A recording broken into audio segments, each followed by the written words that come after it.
Ethics is that branch of philosophy dealing with values relating to human conduct with respect to the rightness and wrongness of certain actions and to the goodness and badness of the motives and ends of such actions. In short, ethics is about good thoughts. It starts here. And good words, good actions. It is about rightness I'm talking about. And also it can mean also wrongness. If you have bad thoughts, bad words, bad actions, you contribute a negative, a sinister world. So a positive, good thoughts, good words, good actions create a positive and a beautiful world. Bad thoughts, bad words, bad actions create a bad world. So that is ethics is all about in a nutshell. Now I'm going to talk about what environmental ethics is all about. You see, in environmental ethics, we need to focus on morals and values placed on the natural world. When I call natural world, it can mean living and non-living components. The technical word is abiotic and biotic components of the natural world. What is abiotic? Abiotic is non-living world. Non-living, like mountains, soil, water, air, temperature, sunlight. These are all non-living components. You know, the living components came from the non-living. You see, you, me, animals, plants, we came from the non-living. The Bible says that we came from the soil. Soil is non-living. So from there we came. So we need to value both. And there is a moral obligation towards the non-living and the living. Even rocks have value. Everything has value. It is known as the intrinsic value. We know very well about instrumental value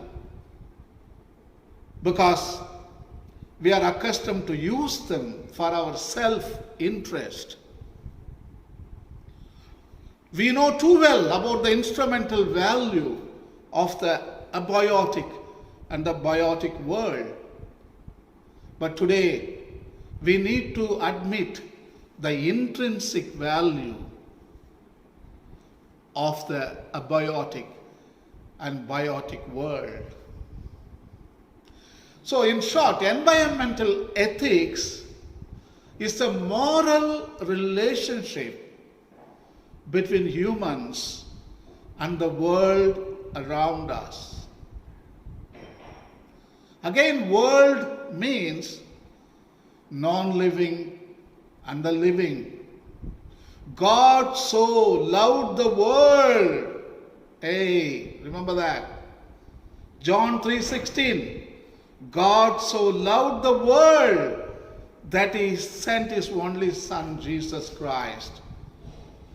It is not God so loved humans that God sent Jesus Christ. No, no, no. It is God so loved the abiotic, the non-living, and the living, known as the world, that God sent his only Son. That lays the foundation for a spiritual environmental ethics.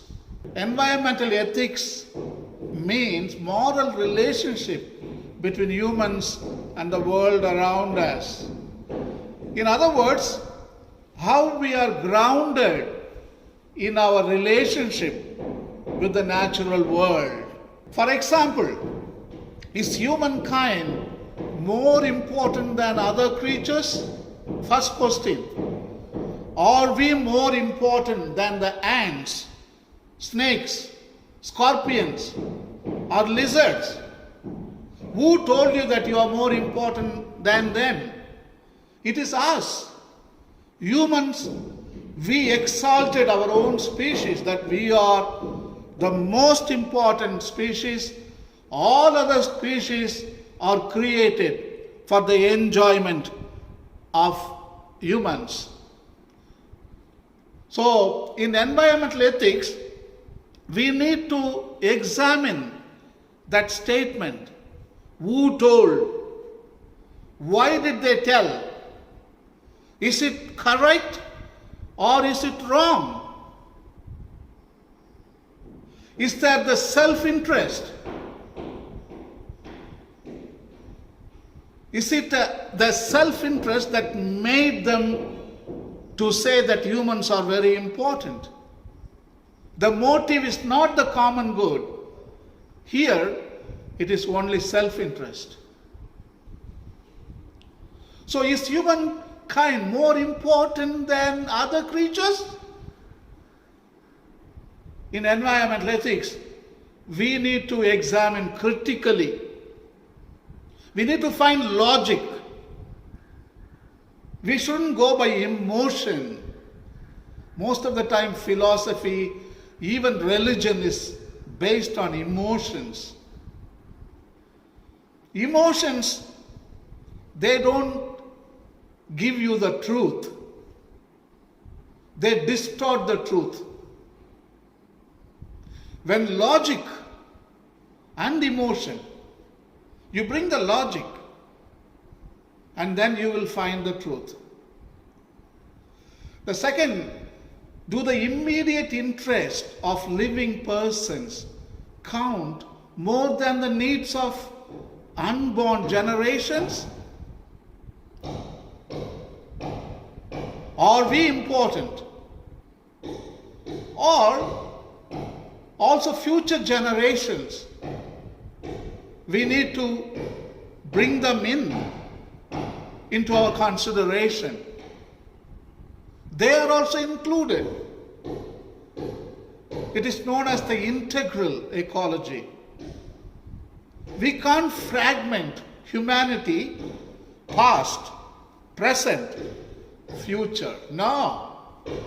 The humanity is one. It's about the past, it's about the present, it's about the future. Today, present generation, they think there is nobody is coming after us. Let us take, let us use, let us exhaust the resources. Don't leave anything for the future generations. That is the attitude we see today in the present generation. Nothing is left for the future generations. So environmental ethics ask all these questions. The third, is pollution bad only if it interferes with human interest and concerns? Today, we are addressing climate change, global warming, pollution, land pollution, water pollution, air pollution, life pollution, mental pollution. We are all worried about them. You know why? Because it concerns only human well-being, welfare. That is the reason why we address all these issues. We are going to die Coronavirus is going to kill us. So let us kill corona. So we want to solve all these problems because we are afraid of our own existence. Or should we be concerned about the natural world? It is not about us. It is about other creatures. Hey, birds are going to die. Amphibians, reptiles, mammals, even microscopic bacteria under the soil, they are going to die. That is environmental ethics. Oh, humans are dying. No, that is not environmental ethics. Pollution also kills other creatures. Also abiotic. It destroys the soil, water, air, rocks, atmosphere, hydrosphere, lithosphere, biosphere. It's going to destroy everything. So we show concern for the abiotic, the non-living, and the biotic, the living world. That is environmentally integral. It is not only fragmented concern about only human beings. It is an integral concern about the whole of creation. Is nature here only to serve humans? In other words, everything is created for human being? That is how we have been taught. In Tamil, there is a saying, Padaithan Padaipai Manuvukkaga. Today I feel like laughing about that statement. That is stupidity. No. Everything is created for its own good. Rocks are created to exist, to do something for the common good. Everything is created for the sake of the common good, not for self-interest. Rocks won't live alone. They live with the environment, with water, with air, with temperatures. Everything is interrelated. So we are also part of the natural world. We shouldn't think that we are separate, we are above, we are outside the environment and we can take everything from the environment. Environment is going to serve us. No. We are in the environment, part of the environment. We serve the environment and the environment serves us. It is interrelated, interdependent. That is the word. Environmental ethics teaches us that we are not independent. There is no declaration of independence. Today all the countries are obsessed. Their constitution talks about the declaration of independence. But in the natural world, there is no declaration of independence. There is only declaration of dependence. Only declaration of dependence. So we are interrelated, we are interdependent. Next question, do animals and plants and perhaps even rivers, ecosystems and biomes have rights? In human constitutions, we discuss about rights, fundamental rights. All human beings are entitled to have rights. Today we fight for our rights. Only human rights. Even human rights are not extended fully. There are certain people in our communities, they don't have equal rights. Sometimes women, we consider them, they are inferior. Some human beings are inferior. So even in human world, we are unable to bring equality. But here we are talking about ecosystems. We are talking about biomes. We are talking about rivers, plants, animals. Do they have rights? Yeah, they have rights. There are soil rights, there are mountain rights, there are river rights, there are frog rights, mosquito rights, snake rights, animal rights, plant rights. I mean, what do you mean by rights? I can group them into three categories. One, to be, that is the first right. To be, to exist. To exist is the first right.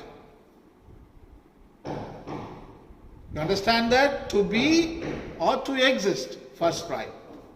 The second one, to bring forth their own kids or to flourish. Every creature has the right to flourish, give birth to their young and to nurture them. So the first one is to exist, the second one is to flourish, the last one is to fulfill their role for the common good of the planet. To fulfill their role for the common good of the planet. Every creature, whether it is a living or non-living, they perform a role for the common good of the planet. So you understand that there are three basic fundamental rights for the non-living and the living. To exist, to flourish, to fulfill their role for the common good of the planet. Do we have special duties, obligations, or responsibilities to other species or nature? As human beings, do we have a role to play? What is our role? We have misunderstood our role completely. Our role is only to destroy, to exploit, to pillage, to damage, to tamper. We are good. We are very good in destroying them. So that is not our duty. Rather, our duty should be to care for them, to love them, to protect them, to nurture them with responsibility, faithfulness, accountability. That is very important. Human beings, if you say that you are a special creature, you need to demonstrate, illustrate in your good thoughts, in your good words, in your good actions. We need to show empathy, compassion, forgiveness in thought level. In word level, we need to encourage the natural world. We need to say to them, I love you, thank you for providing ecosystem-free services. You know, ecosystems, they provide free services, free of charge. They provide water, they provide air. They take up your poisonous carbon dioxide and they give you good oxygen. They recycle waste. They reuse. They provide photosynthesis. And they provide pollination. My God, there are hundreds of ecosystem-free services. They don't charge you. So we need to thank them. We need to praise God and thank God for these services provided by Mother Nature. And in actions, what you should do? You shouldn't give waste. Rather, you should recharge ecosystems. You should clean it up. Don't use plastic. Don't use chemicals. Don't cut down trees. Don't kill animals. Don't remove soil from one place to another place. Don't destroy mountains. They are not yours.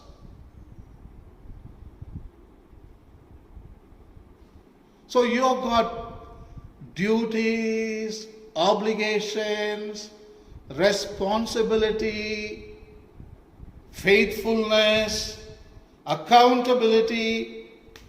So environmental ethics, it includes everything. The next one is, are there ethical principles that constrain how we use resources or modify our environment? Yeah, until now, we didn't realize that there are ethical principles. There is such a thing called bioethics. We didn't know. Unfortunately, we didn't think about it. Today, we talk about bioethics. Actually, many religions talked about it, but they did not write a systematic thesis in order to educate their followers. Even in Christianity, we didn't have a social teaching on how to relate with the Mother Earth, how to relate with the non-living and the living world. No, we didn't have it. Only in 2015, Pope Francis wrote an encyclical called Laudato Si. In other words, it is a book on bioethics and also a book on environmental ethics. I can stop my classes right now and ask you, go and read Laudato Si. That is enough. That is enough. Brilliantly written. I think you seminarians, you go to the library today, take a photocopy and keep it on your table next to the Bible. I call this Laudato Si book as the fifth gospel. You know 4 gospels? Matthew, Luke, Mark, John. 4 you know. But this is the 5th gospel. Laudato Si. It is the book of creation. It is a book of creation. In other words, there are 2 books. One is the book of words. That is Bible, book of words. This is book of works. You find the difference? Book of words, book of works. Yes. Book of words, we know how to read it. But book of works, we don't know how to read it. This book is written by God. The letters are not A, B, C, D, E, F, G. No. The letters are mountains, rivers. The letters are non-living and the living letters. It's abiotic and biotic letters. So this is the book. So in relationship with the Mother Earth, we need to really understand lot of things. Now book is available. Laudato Si. Our obligations and responsibilities to nature weighed against human values and interests. Now, after the lesson, after the environmental ethics lesson, you will know very clearly how to deal with Mother Nature. So now we are coming to the shortest definition on environmental ethics. So it is the discipline in philosophy that studies the moral relationship of human beings to and also the value and moral statutes of the environment and its non-human contents. See the non-human contents? That is the abiotic world.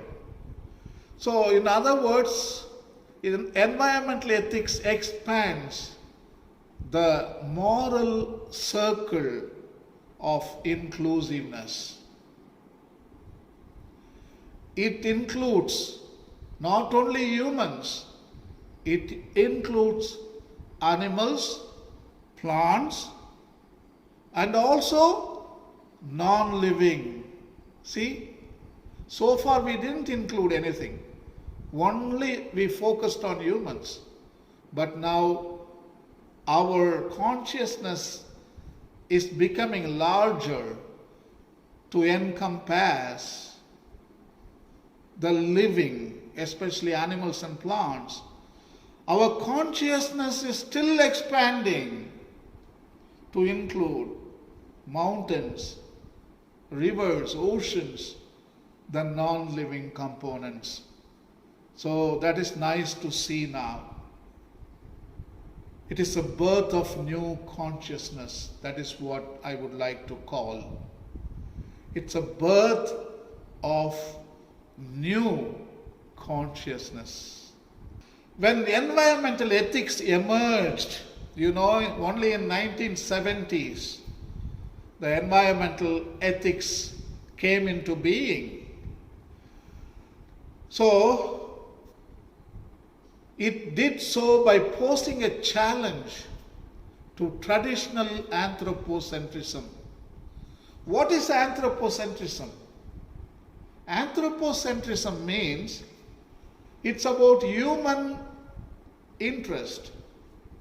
It's about only human welfare. It's about human progress. It's about human development. It's about human future. It's about human goals. It's about human, human, human, human, and human. That is called anthropocentrism. Modernity as really excessive anthropocentrism. Excessive anthropocentrism. That's why we have increased our economy, our production, consumption, markets, everything we have increased. It is known as high economic growth. High economic growth. It's about producing only human products. Cars, airplanes, trains, medicines, clothes,